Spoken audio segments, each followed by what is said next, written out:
Yo, what up, what up, what up, what up? Y'all hear that theme music? Y'all see these beautiful faces? You know what time it is. It's the Let's Get Canceled podcast. I'm your boy, Big Tech Dog, your favorite friendly, lovable loudmouth.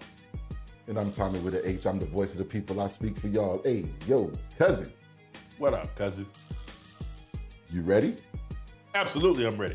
I'm ready. All right. Let's get canceled. Let's get canceled. All right, so listen, man. Tonight, we ain't doing nothing but talk about this one thing. Actually, I got a couple things. But we're going to talk about this one thing in particular, all right?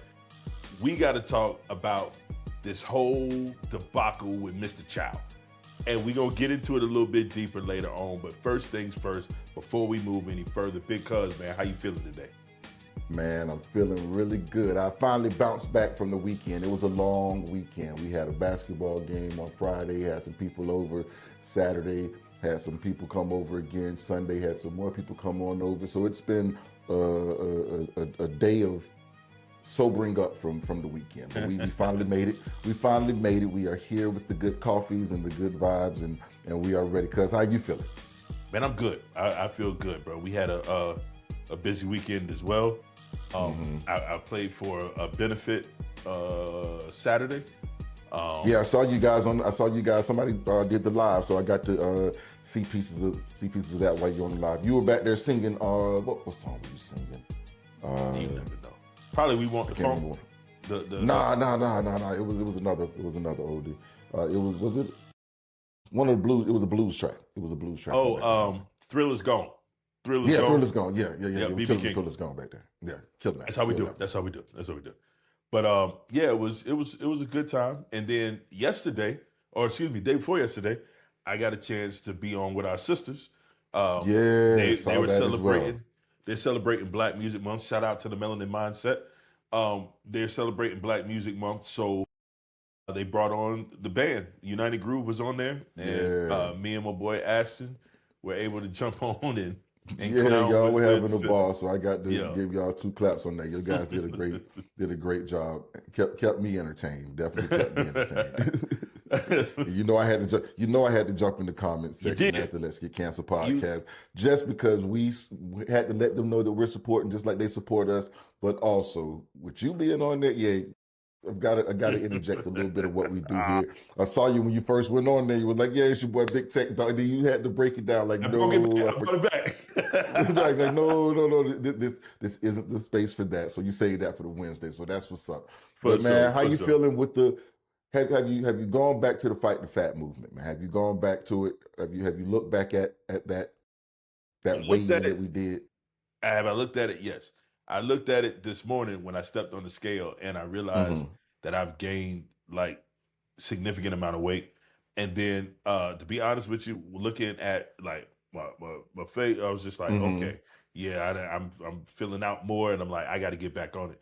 So, we're looking. What I did do, we were talking to Big Cuz when I was up in Duval last time, right? And he was like, cut out the meat, and I was like, no, can't do it. But what I did cut out. I haven't had any red meat in 2.5 weeks.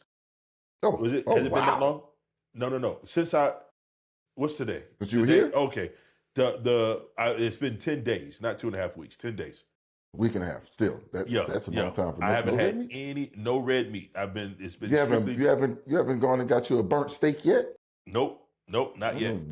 That well done foolishness that you did. Hey! I didn't ask you to eat it, nigga. So, but what happened was I decided I'm going to start with the red meat, and then if I can get through that, which is not as difficult as I thought.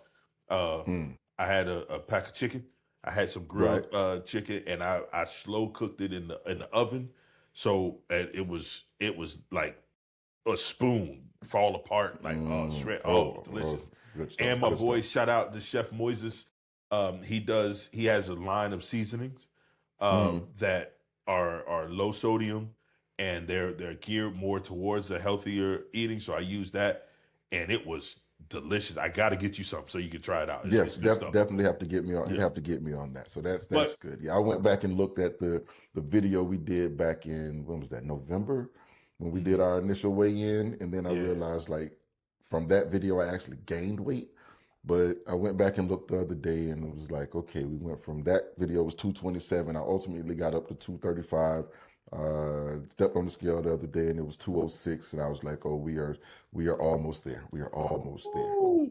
Yeah, man. Like today I weighed myself, I was 209. So I know I did a little bit too much over the weekend. Right. We are going to continue to work our way on down. So Fight the Fat is working, y'all. Get with it, get healthy, get these appointments in, get these doctor visits in.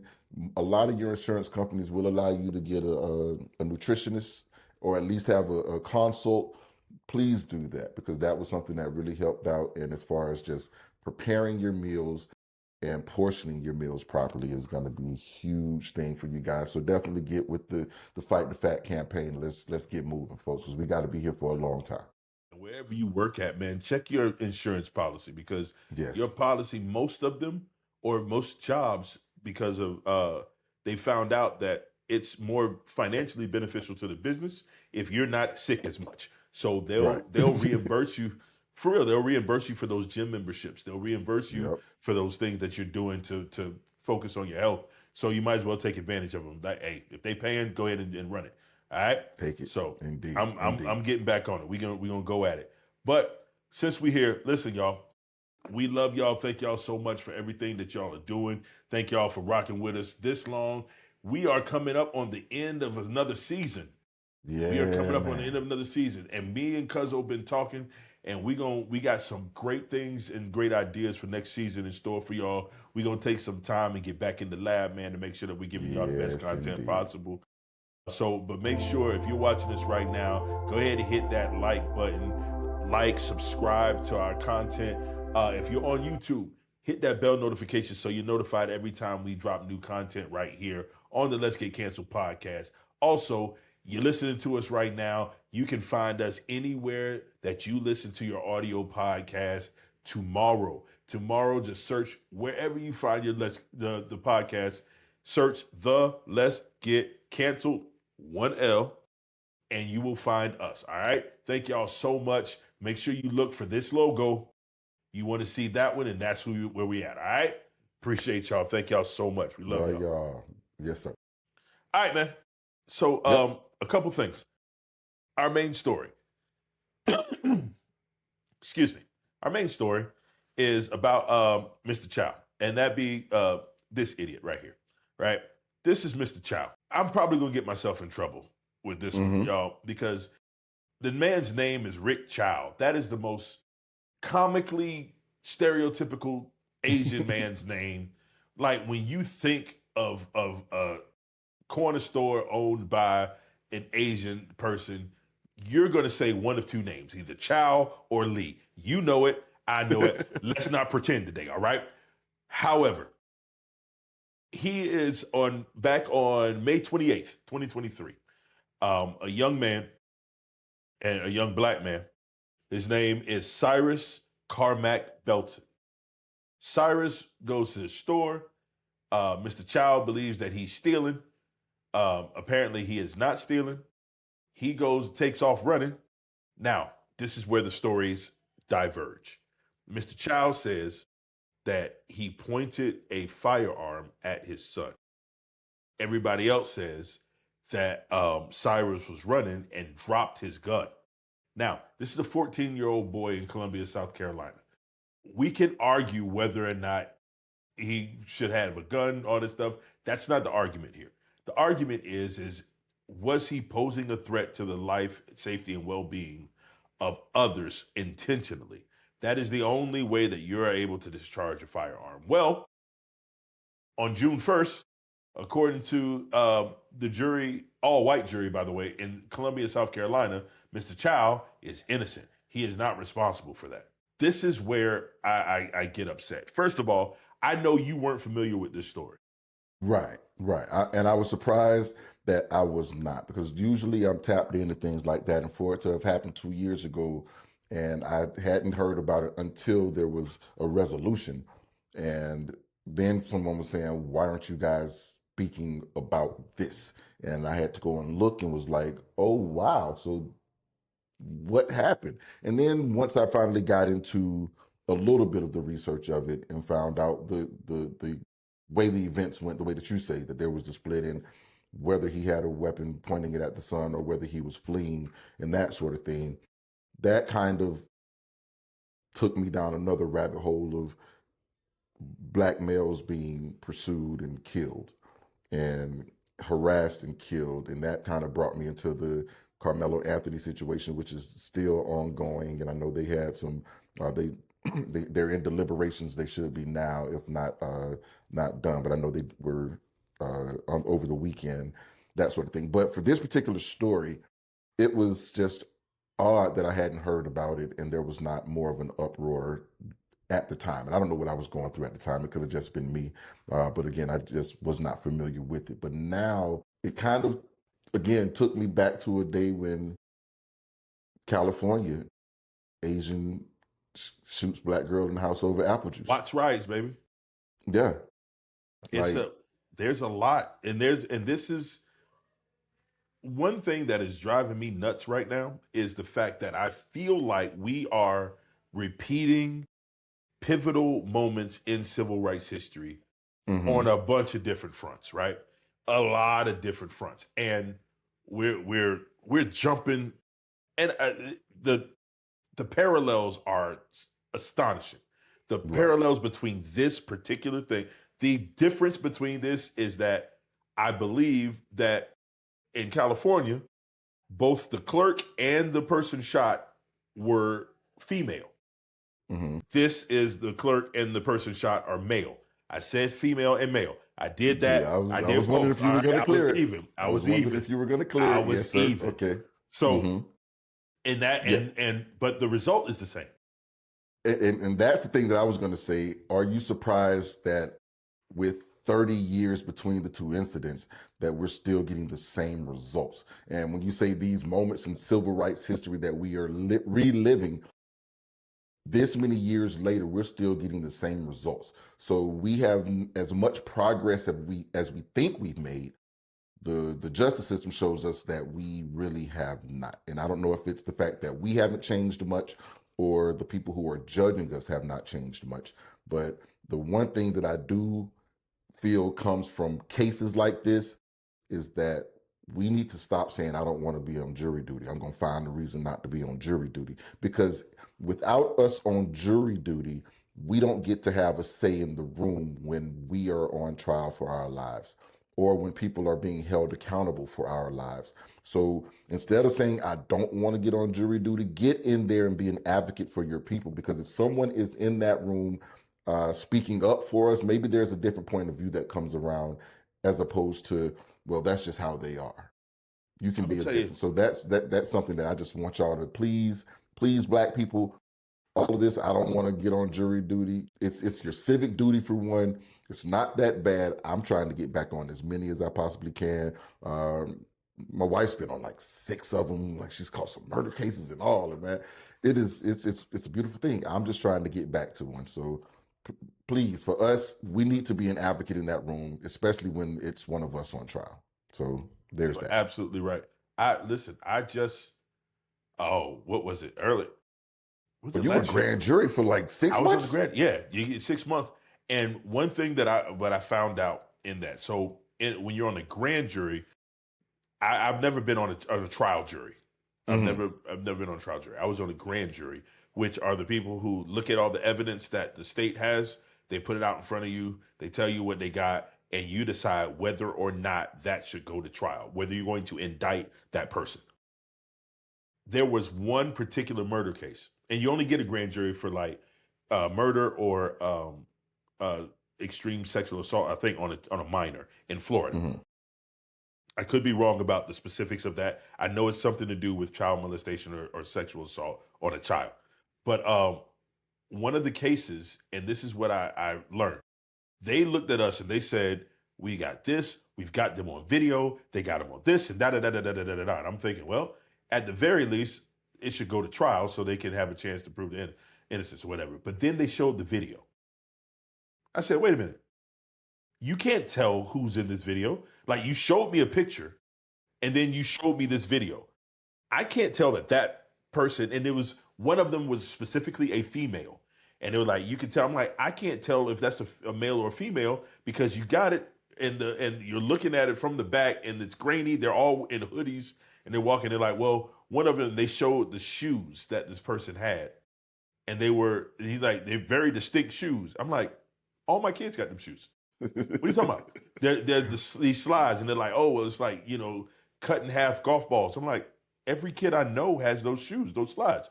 I know those slides very well. They're actually quite comfortable because I wore my son's, you know what I'm saying? And I was like, and there were people in the room who were like, well, I mean, they got them on video. I'm like, no, they don't. They got somebody on video. They very well may have them on video, but it's the state's job to prove it. And it's our job to decide whether or not they have enough evidence to take it to trial, to try these people. What you're asking me to do is to vote to say this person's life needs to be upended for the next 6 months to 2.5, 3 years. And I don't see you have enough stuff. Now, other people in the room, a couple people changed and was like, oh yeah, you got a point. But most of the people in the room were like, well, at least let it go to trial and let them see it. I refuse to raise my hand to say, yes, I'm going to sign on as a true bill for this case. The reason being is because I don't feel like you have enough evidence. But that also let me know that we need to be in the room because they were ready. What in their mind, they had a lot tight case and they got them on tape. I've just raised a red flag. So I don't know how that case ended. And of course, for legal reasons, I can't go into specifics with the case. But for all I know is they looked at that and goes, okay, we might have enough on him, but not on her. You know what I'm saying? I don't know. I don't know how that went. And I don't know if she did anything or not, or if any of them people did anything or not. All I do know is that whether they did it or not is not my concern.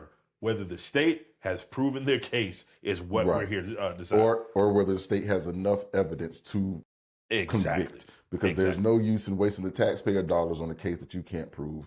And for them, a lot of times, though, I do know that the community outrage will force an indictment through. And then they were like, well, the people will let him free. We don't have enough evidence, so the people will make the decision. And I do not need us not being on the jury to where we can free someone that we don't feel is guilty. So for this particular incident, and Mr. Child's been on trial, been locked up for the last 2 years. So he finally gets to go home and go free, but a fleeing suspect. And again, that's something that's going to come out soon with all of the people in the courtroom. There will be interviews with the jurors and that sort of thing. So we will get some information on why they felt the way they did. And a lot of times it comes down to, well, the kid had a weapon and we can't prove that he wasn't. That's just one of those situations where we don't have enough information, and the people who were in the room made a decision. Now, one of us should have been in the room to speak to it.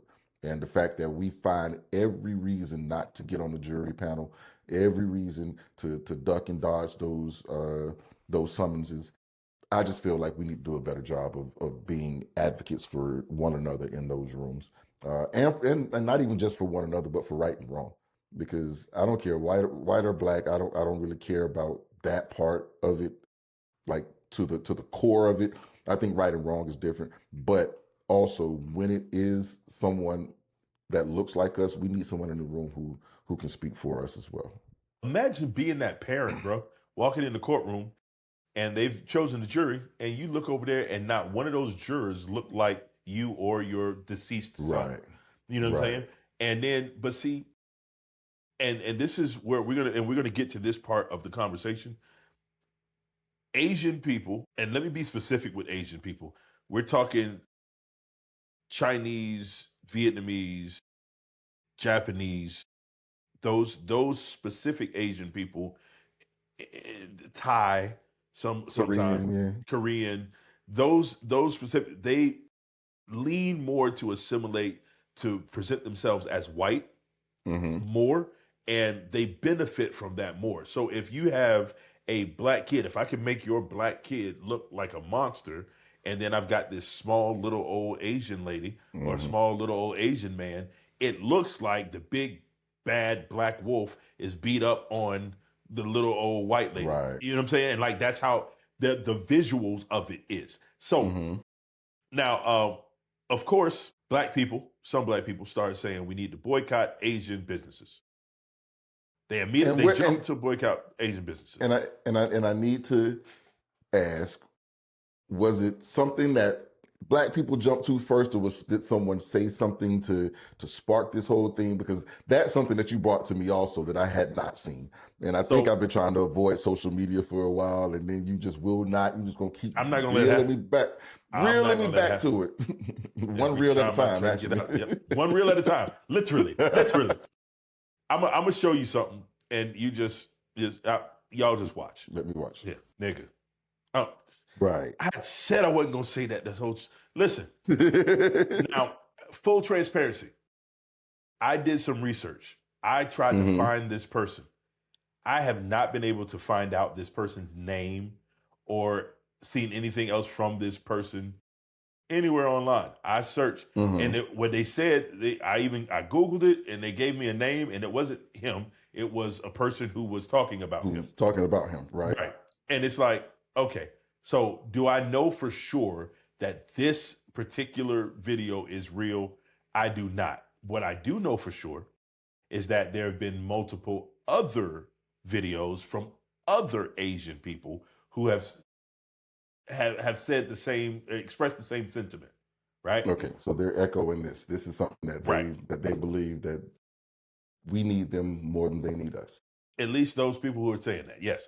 So now, of course, Jamal Bryant, when he heard that, his statement was, he made a post and was like, "Really?" He said, "Hey, black people, y'all want to test this theory? Like on the whole please boycott." He's like, "Y'all want to test this theory? Hey, Jamal, maybe sit this one out, bro." Like, I mean, no, you can't. I'm the boycott guy now. He's the boycott guy. He is. It was Al Sharpton, now it's him. But right. But here's my question. He named a lot of products and industries that are primarily manufactured and made in Asian countries. So here are my questions to you tonight. Question number 1. Should we boycott Asian businesses?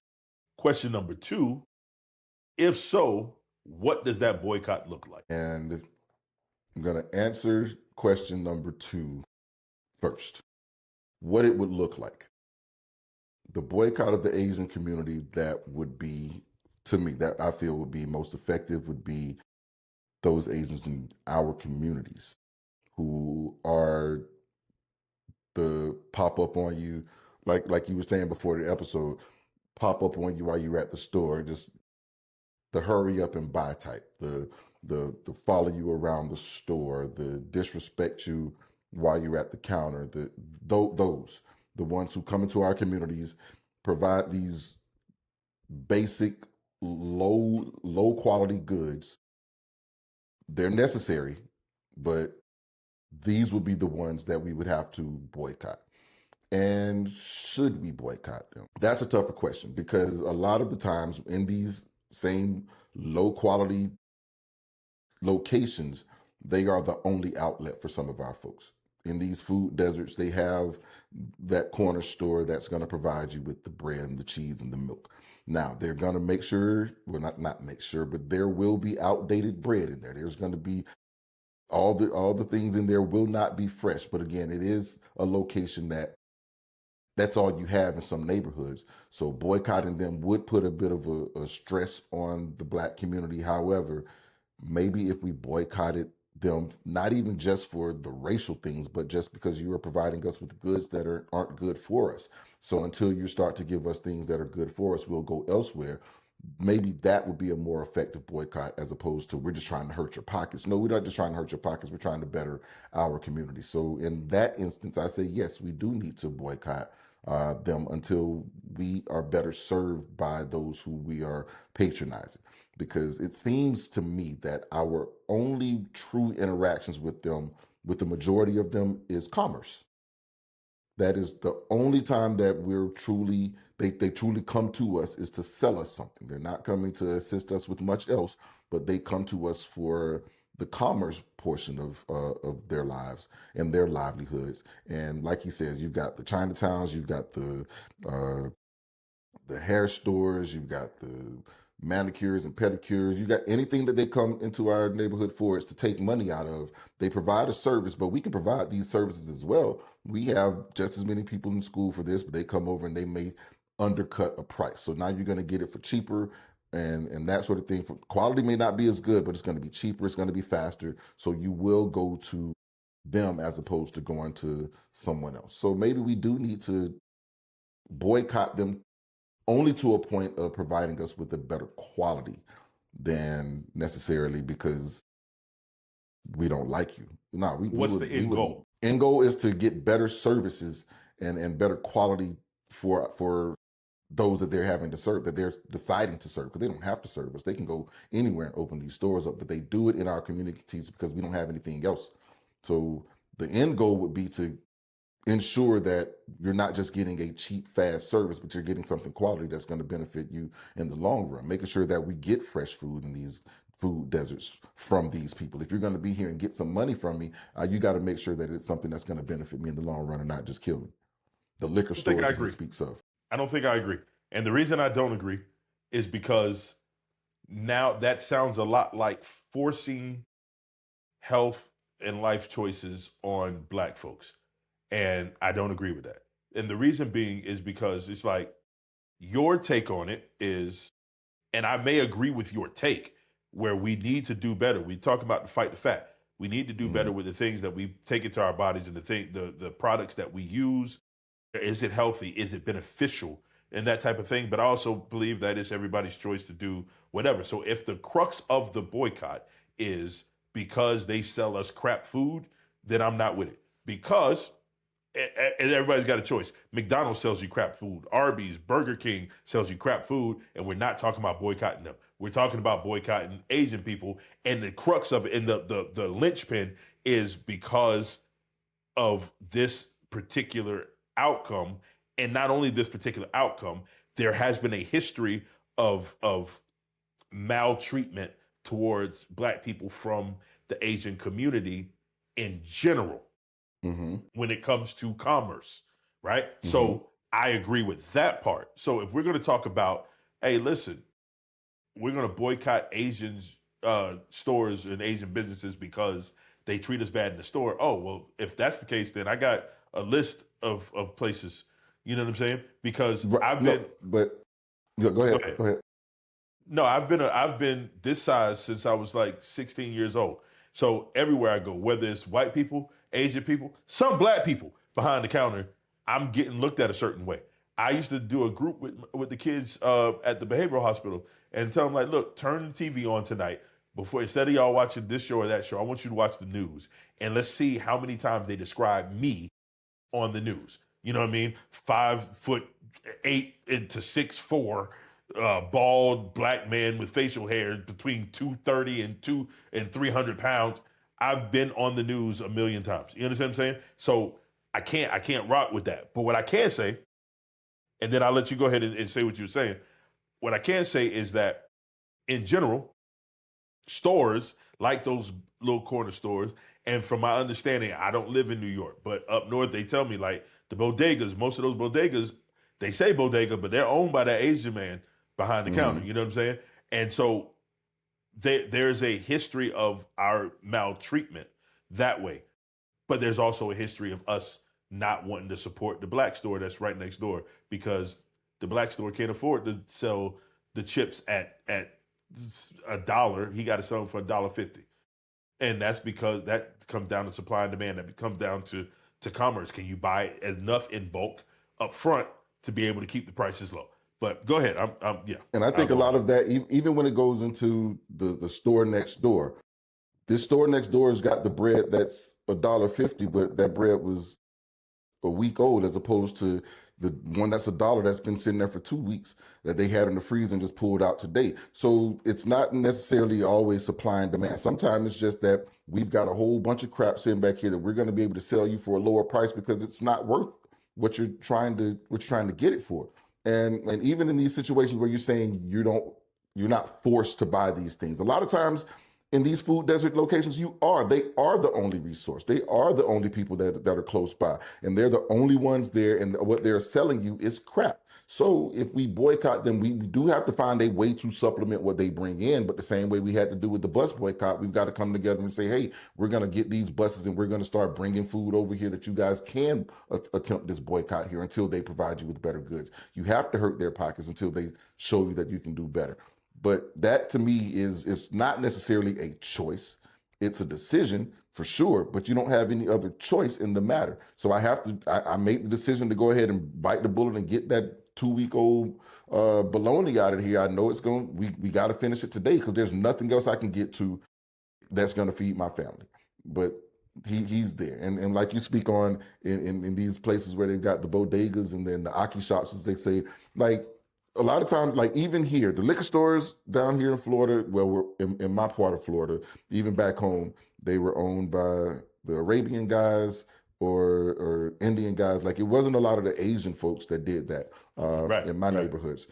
But the same situations occurred though. It's the same type of things that came up. You had these same sort of situations where the quality of things were bad, but there wasn't the level of disrespect. Like that to me is where a boycott. I don't think the people who are in the stores can change, because if you go to a Jamaican store, you're gonna get treated exactly the same, if not worse, because they're gonna, even when you go try to get the oxtail plate from those old Jamaican ladies, man. Hey. You sound like you've had some personal experiences. Who hurt you, nigga? Man. That lady, I went and said I want some peas and rice too, and that lady gave me the dirtiest look because it's rice and peas from there and peas and rice is from the other side, and it's the same exact. It's the same exact. But you know what though? You can look, when I look across that counter, and this is, call it what you want to call it. When I look across that counter and I see somebody who look like me, he may sound different to me, but look like me. I could take the fussing from my mama better than I could take from a random lady up the street. You know what I'm saying? Right. And that's how it feels. Now, and there's something behind that. Y'all got to understand. Let's stop pretending like things don't matter. Let's stop pretending like it doesn't matter.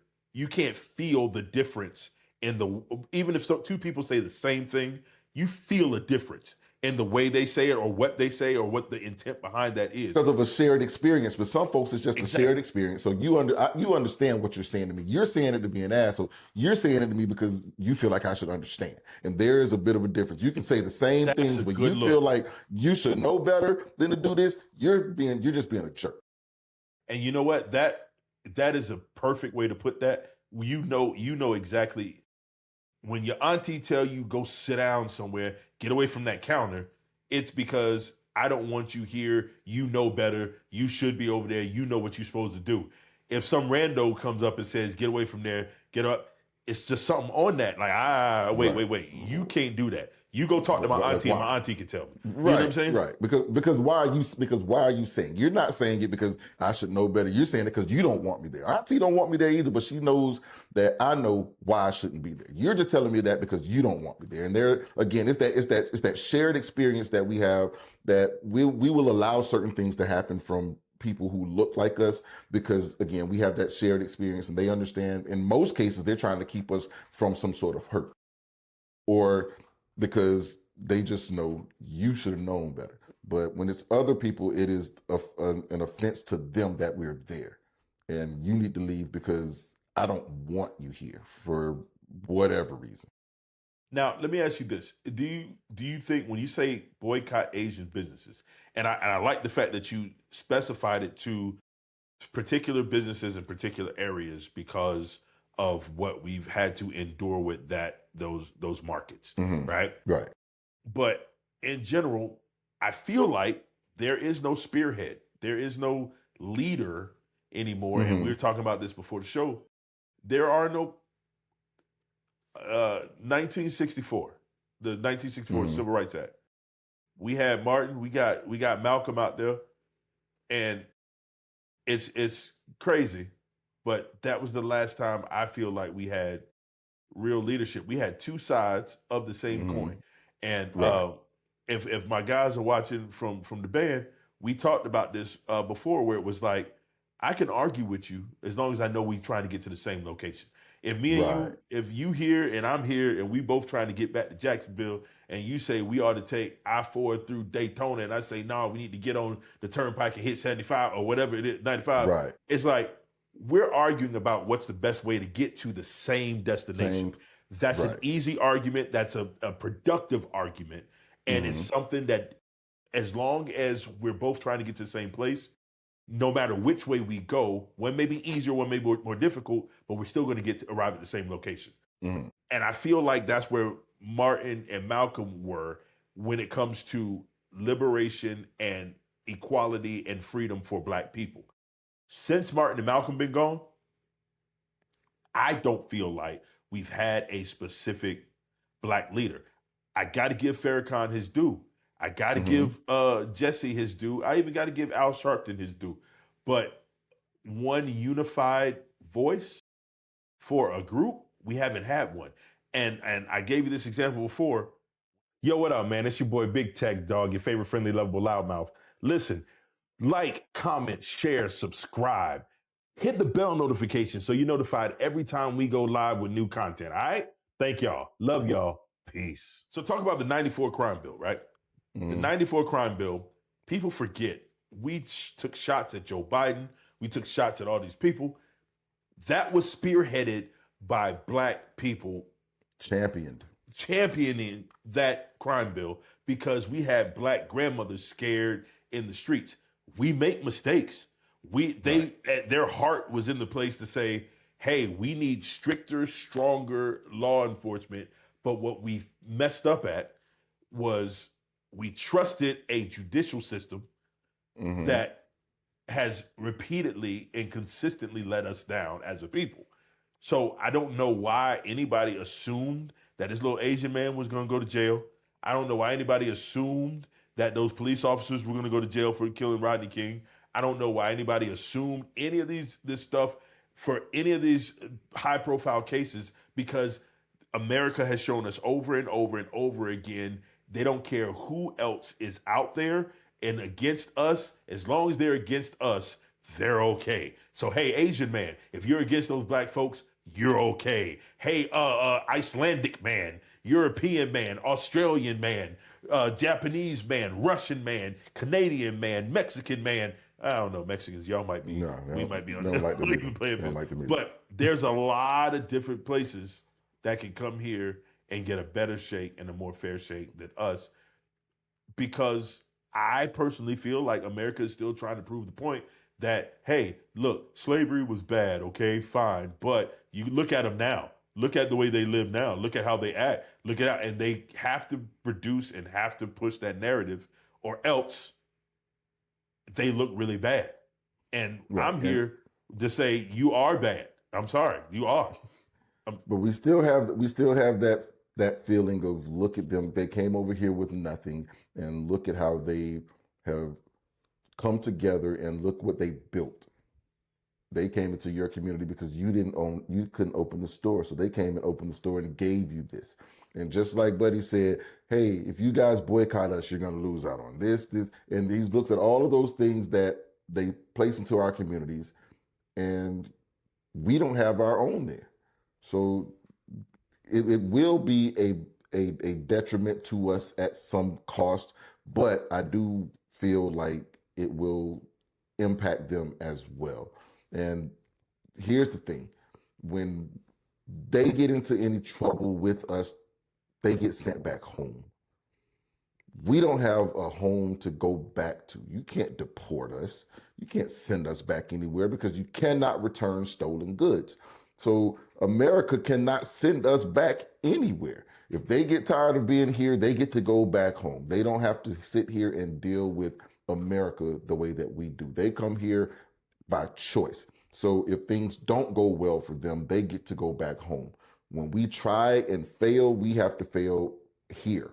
And we don't get to go back and start over. We don't get to come in. We didn't get to come over here with monies saved up by our family to send us over to a better life. That's not our story. Our story is, you were stolen, you were brought over here, now work for us for free, and then figure it out over generations. That's our story. That's not their story. while you figure it out over generations, we're going to keep on building these systemic yes institutions obstacles that are going to make sure that you don't ever rise above this certain level. Now, when people point, you can point to certain individuals, but as a whole, as a community, systemically and systematically, it is obstacle after obstacle after obstacle. Now, can we get over it? And I am so proud to be Black, like you have no idea. I am so happy because even with all those, that's why I don't accept excuses. My father never accepted excuses from me. I don't accept excuses from my kids. I don't accept excuses from people who are around me. If you with me, if you running around me, we can talk about what the problem was, but we better be getting ready to talk about the solution immediately afterwards. We're talking about that problem just so we can get all the facts out on the table to see what the solution's going to be. So that's one of those things, man. Like I'm just very proud to be Black. However, let me ask you a question to this, and then we're going to get out of here because I can stay on this all day. I'm asking you. This man said in his little video that we couldn't do not just these products. When he talked about the nail salons and the hair stores and stuff like that, I understand. But then he said Nike and cell phones and all this other stuff. I'm like, wait. Hey, nigga, you don't... You make them, yes, but you're working for someone else's. That's their intellectual property that they have outsourced for you to produce, not create, produce. So my question is, if we're boycotting the Asian community, is that boycotting everything out of Asian countries, or is that just boycotting the Asian created owned businesses? No, we're just going to focus on the ones that are here. We're going to focus on the ones that are here because the ones over there they're benefiting, but it's not as much. They ain't got nothing at all. Now, I do understand that we can. That's a different lane because I do understand. So before y'all, Dr. Umar fans, jump on me. China and I think Japan too, but I could be wrong. But they are strategically buying up land in the continent of Africa in these different countries, and they're starting to control the natural resources of the continent of Africa in all those different countries in Africa. So I understand that part. That's a different conversation. That's a different story, and that's for a different day. But what I will say is, because if we start going at Nike and up, that's when you start messing with white dollars. And the white dollars, and that's what you and again, you mentioned this before. Could this be a MAGA plant? Could this be America? We're entering the conspiracy theory of the show. Let's go. Could this be, hey, Black people, America first? It's time. It's time to go ahead and jump on this MAGA thing because look at how they treat you. You know us. You know we hate you. Right. You thought they loved you. You thought they were okay because they sell you. They sell you your little crack vials with the rose in it.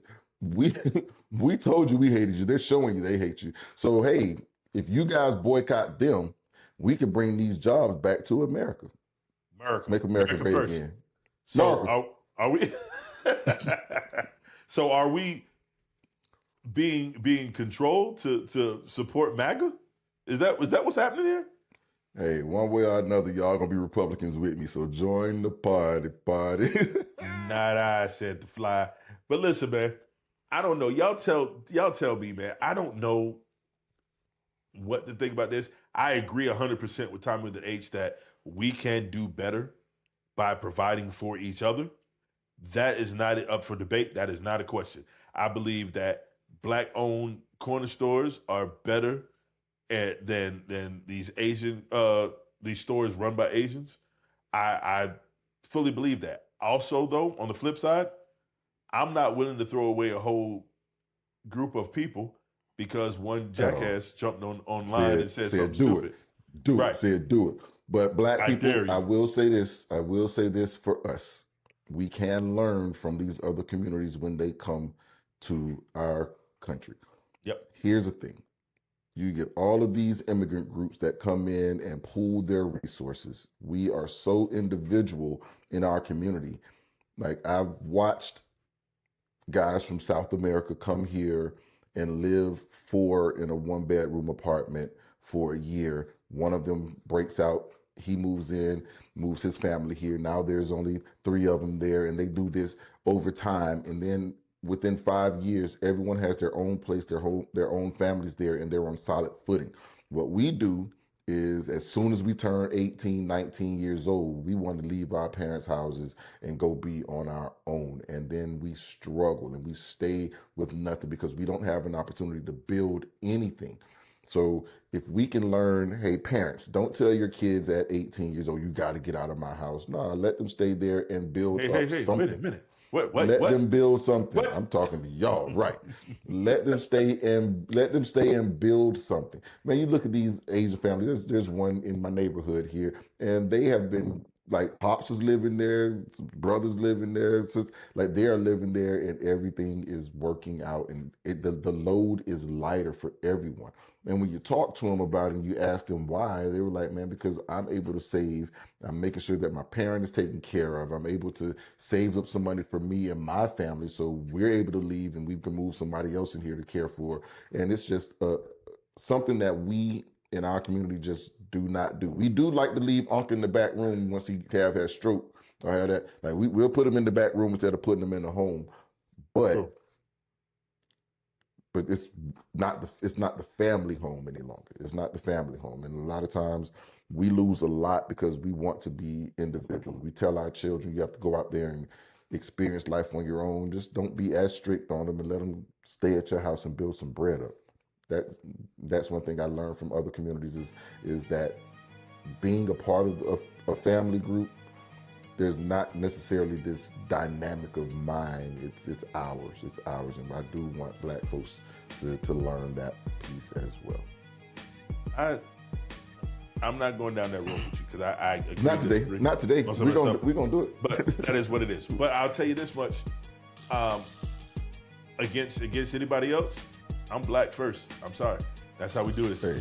So that's how it is. Y'all let us know what y'all think about the topic today. Are we overreacting? Are we underreacting? What do y'all think it needs to be? Should there be a boycott? Are we going with Jamal again? We're going with Jamal again, all right? Yeah. No? Jesus Christ. So do me a favor, man. Remember, we will be right here again tomorrow. You can catch us wherever you listen to your audio podcast. Just search the Let's Get Canceled 1L pod and you will find us there, all right? Also, if you're watching right now, make sure you like, comment, share, subscribe. If you're on YouTube, hit that bell notification so you're notified every single time we drop new content or we go live right here. So thank y'all so much for rocking with us. Leave your information and your comments and your questions in the comments section below. We read every one of them and we try to respond to them right there in real time, all right? Hey, yo, listen, man. Cuzzo. Yo. Man, we ain't been canceled yet. No, sir. So we got to do this again next week. Got to do it again next week, man. We love y'all, man. Thank y'all so much. Cuzzo, I love you, boy. Love you, boy. Love y'all, too. Y'all be easy. Yeah. Peace.